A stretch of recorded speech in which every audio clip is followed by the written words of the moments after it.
Brand is often viewed as a marketing responsibility, but for boards, it may be one of the company's most important strategic assets and one of its most significant sources of risk.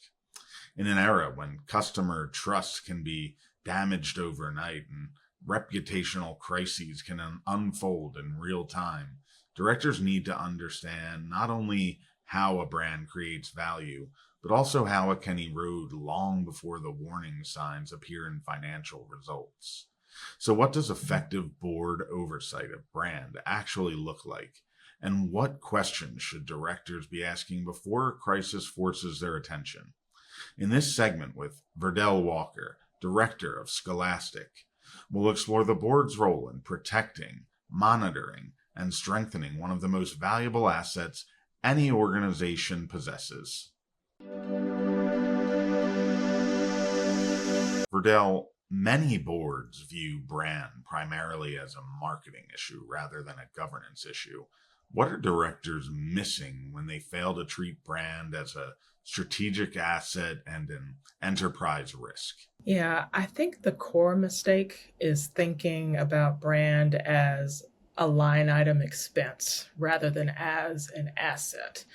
Your brand is a promise. It's the promise you're constantly making to your customers, your employees, your partners, to all stakeholders of importance. And it's built on trust that you are who you say you are.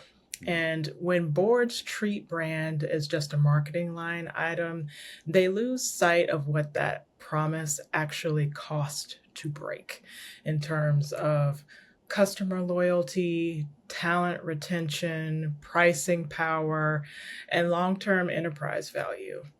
Brand drift doesn't show up on a balance sheet until it's already a serious problem. And that's why it belongs in the boardroom.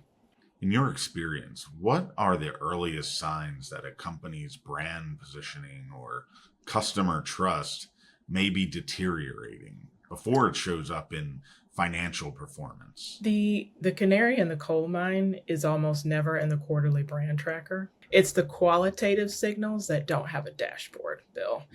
Employee sentiment tends to shift before customer sentiment does. If your people are losing faith in what the company stands for, that will eventually reach the outside world.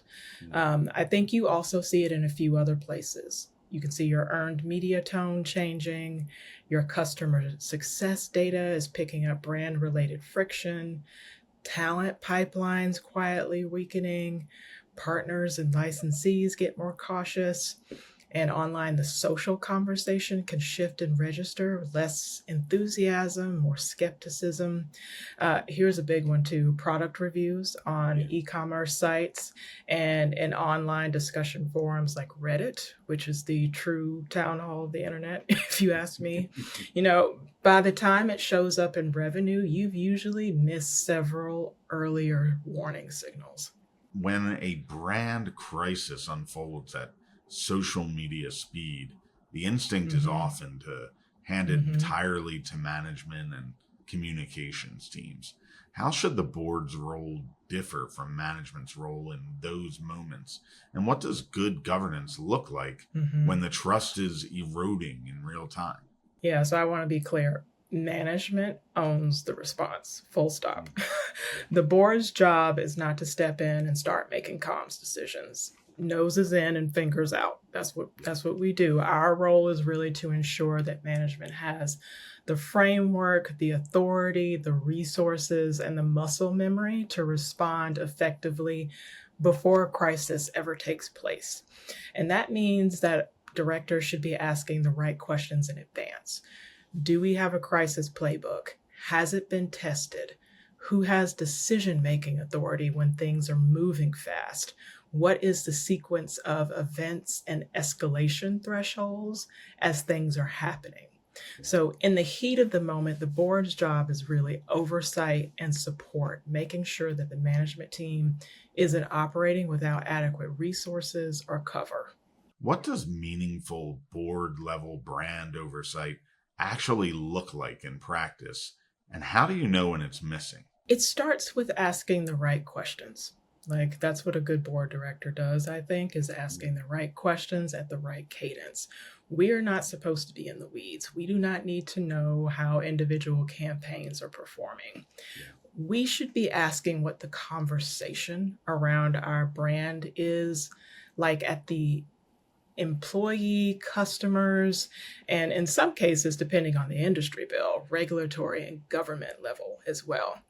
It's really about having a forward looking view for what risk and opportunities that management sees that we can be proactive about. I think another good question that directors should ask is, what does our brand permission set allow us to do next? And what would put that at risk? I also recommend having at least one director with genuine brand literacy, because that's an asset as well, because then the conversation will have a real foundation. What kinds of questions should directors be asking management to better understand the health, resilience, and Right, long-term right. value of the company's brand, especially beyond quarterly marketing metrics? Right. I want to know a couple of things. First of all, what would cause our customers to stop trusting us? Mm. And how close are we to any of those triggers right now? That's the first question. Yeah. Second, where is our brand most vulnerable? And what's our early warning system? Another good question, if a crisis hit tomorrow in XYZ area, what does our response capacity actually look like? What's the gap between how we see our brand and how our customers and employees actually experience it? Yeah. And periodically, asking management, are we still keeping the brand promise that we've made, both internally and externally? I think all of those are kind of some good questions to periodically check in with your management team about.